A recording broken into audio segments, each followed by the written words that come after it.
Good morning विद्यार्थी मित्रों। कक्षा 11 विषय हिंदी। तीसरी कविता है पथिक। कवि का नाम है राम नरेश त्रिपाठी। इससे पहले वाले वीडियो में हम लोगों ने शुरुआत के 4 पैराग्राफों की चर्चा की थी। बाकी के 4 पैराग्राफ की चर्चा हम इस वीडियो में करेंगे। जब गंभीरतम अर्धनिशा में जग को ढक लेता है, तम यानी अंधेरा, अर्धनिशा यानी अर्धरात्रि में। यहाँ पे इन पंक्तियों में कवि ने प्राकृतिक सौंदर्य में मानवीकरण किया है और समुद्र के किनारे जब अर्धरात्रि का नजारा वो देखते हैं और कहते हैं कि अंधेरी रात में जब गहरा अंधेरा जग को ढक लेता है, यानी चारों तरफ जब अंधेरा हो जाता है, अंतरिक्ष की छत पर तारों का छिटका देता है। यानी आगे वो कह रहे हैं कि आकाश में जब तारों का छिड़काव हो जाता है, यानी तारे टिमटिमाने लगते हैं। स्मित वंदन जग का स्वामी मृदु गति से आता है। आगे वो कह रहे हैं कि ऐसे समय में जो जगत का स्वामी है अर्थात जो ईश्वर है, वो मुस्कुराते हुए धीरे धीरे आते हैं। तट पर खड़ा गगन गंगा के मधुर गीत गाता है। ऐसे समय जब ऐसा सुंदर दृश्य हो, ऐसे समय में समुद्र जो है वो तट पे खड़ा होके आकाश के मधुर गीत गाता है। उससे ही वो मुक्त हो नभ में चंद्र विहस देता है। विमुग्ध यानी हंस,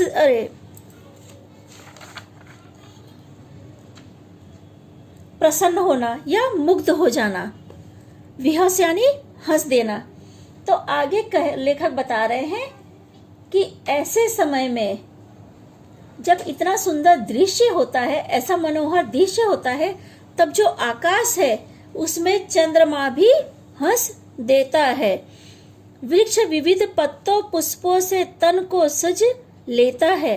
आगे वो कह रहे हैं कि जो वृक्ष है या जो पेड़ पौधे हैं, वो फूल से और पत्तों से अपने शरीर को यानी पेड़ को ढांक लेते हैं। पक्षी हर्ष संभाल ना सके मुक्त चहक उठते हैं।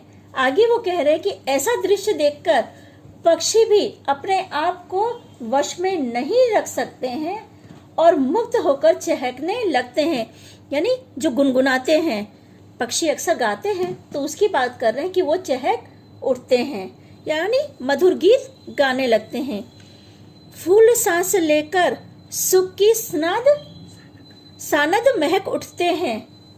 सानद का अर्थ होता है आनंद सहित। यहाँ पे फूल भी जो है वो सुख की सांस लेते हैं और अपनी महक आनंद में चारों तरफ फैला देते हैं। वन उपवन गिरी सानु कुंज में मेघ बरस पड़ते हैं। वन यानी जंगल होता है, उपवन भी जंगल के लिए लिया जाता है, गिरी जो है वो पर्वत के लिए लिया जाता है और सानु जो है वो समतल भूमि के लिए लिया जा रहा है। कुंज का अर्थ होता है वनस्पतियों का झुरमुट, यानी एक साथ जो काफी वनस्पतियां होती हैं उनको कुंज के रूप में जाना जाता है। इस पंक्ति में कवि जो है वो सर्वाधिक वर्षा का सुंदर चित्रण उपस्थित करते हुए कहते हैं कि वन उपवन यानी जो फूलों का बगीचा होता है, यानी है तो जंगल जैसा ही पर जो फूलों का बगीचा है।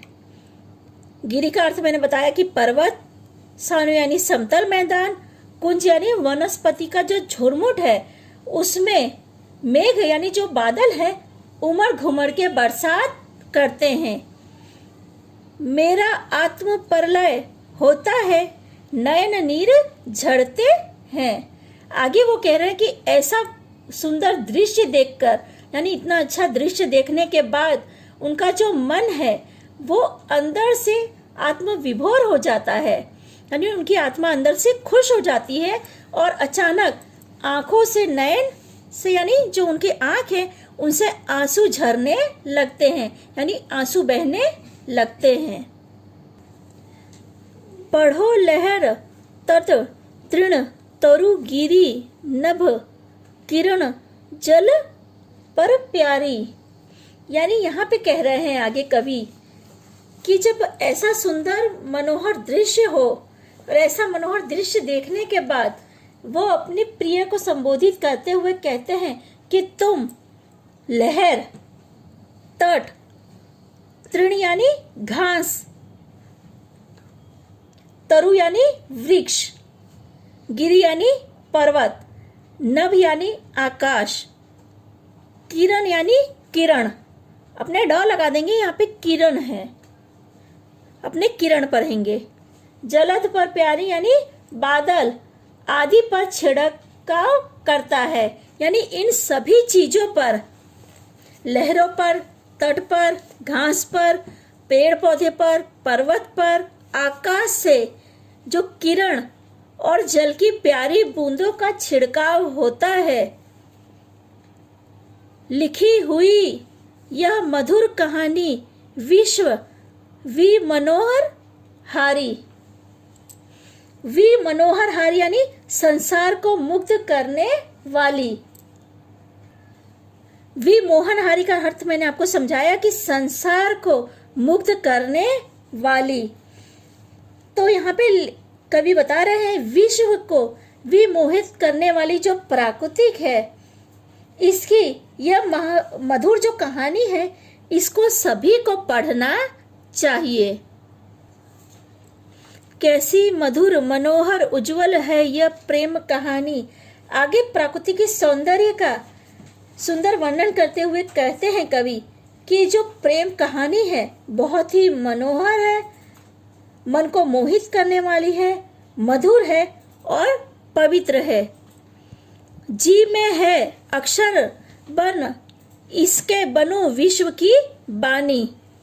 आगे वो कह रहे हैं कि मेरी ऐसी इच्छा है कि मैं इतनी सुंदर जो वर्णन प्रकृति का वर्णन कर रहे हैं, तो पति की यह कामना है कि वह इस प्रेम कहानी का अक्षर बनके विश्व की वाणी बने। वाणी यानी वाणी से लेंगे कि वो विश्व की वाणी बन सके। स्थिर पवित्र आनंद प्रवाही सदा शांति सुखकारी है। आगे वो कह रहे हैं कि यहाँ पर जो स्थिति है वो ना बदले, यानी वो पवित्र है, आनंद है और प्रवाहित है। जो ऐसी स्थिति है वो सुख देने वाली है और शांति देने वाली है। आगे वो कह रहे अह प्रेम का राज्य परम सुंदर अति सुंदर है। यानी इतना सब वर्णन करने के बाद वो कह रहे हैं कि यह प्रेम का जो परम सुंदर राज्य की छाया है, जो अपने आप में बेहद सुंदर है और अधिक सुंदर है। एक बार मैं पहले से आपको फिर से भाषांतर समझा देती हूँ। पहली पंक्ति का है कि जब अर्धरात्रि बीत जाती है, यानी जब चारों तरफ अंधेरा छा जाता है, अंतरिक्ष में तारों का छिड़काव कर दिया जाता है, सस्मित यानी जो इस जगत का स्वामी है वो हंसते हुए धीमी धीमी गति से आता है और तट पर खड़ा होकर जो समुद्र है वो आकाश के मधुर गीत गाता है। ऐसा मनोहर दृश्य देखकर जो मन को मोहित कर ले, ऐसा दृश्य देखकर चांद भी हंस देता है। वृक्ष विविध पत्तों और पुष्पों से अपने तने को ढक लेता है। पक्षी हर्ष संभाल नहीं सकते, खुश होकर चहक उठते हैं और फूल भी सांस लेकर सुख की जो आनंद है वो चारों तरफ अपनी महक को फैला देता है। वन जो फूलों का वन है, पर्वत, समतल भूमि और वृक्ष का झुरमुट पर बादल बरस पड़ते हैं। ऐसा दृश्य देखकर मेरी आत्मा में प्रलाप होता है। मेरी आत्मा यानी आत्मविभोर हो जाती है और आंखों से नैनों से आंसू बहने लगते हैं। आगे वो कह रहे हैं, हम लोग सभी से आग्रह कर रहे हैं और अपनी प्रिय से भी वो आग्रह करते हैं कि तुम लहर, तट, घास, पर्वत, आकाश, किरण, बादल आदि पर जो छिड़काव हुआ है बूंदों का और विश्व की विमोहित करने वाली जो प्राकृतिक है, इसकी मधुर कहानी को पढ़ो। आगे ऐसा सुंदर जो वर्णन है उसमें वो आगे कह रहे हैं कवि, प्राकृतिक सौंदर्य का यह प्रेम कहानी बहुत ही मधुर है, पवित्र है, मनोहर है और मन को हरने वाली है। वो सभी से कामना कर रहे हैं, यानी पथिक की बात है, जो लेखक हैं या कवि हैं, वो सभी से प्रार्थना कर रहे हैं कि मैं इस प्रेम कहानी का अक्षर बनके विश्व की वाणी बनना चाहता हूँ। यह जो स्थिति है इतनी पवित्र प्रवाही हो रही है तथा सदैव सुखदायी या शांति है, तो यहाँ मैं प्रेम का परम सुंदर राज्य की छाया में रहूं जो अपने आप में बेहद सुंदर है। ठीक है विद्यार्थी मित्रों, इसी के साथ भाषांतर पूरा होता है। आप सभी लोग एक बार कविता पढ़कर भाषांतर पढ़ लेना और इसका भाषांतर सभी लोग अपनी बुक में लिख लेना। ठीक है विद्यार्थी मित्रों, इसी के साथ हम लोग वीडियो पूरा करते हैं।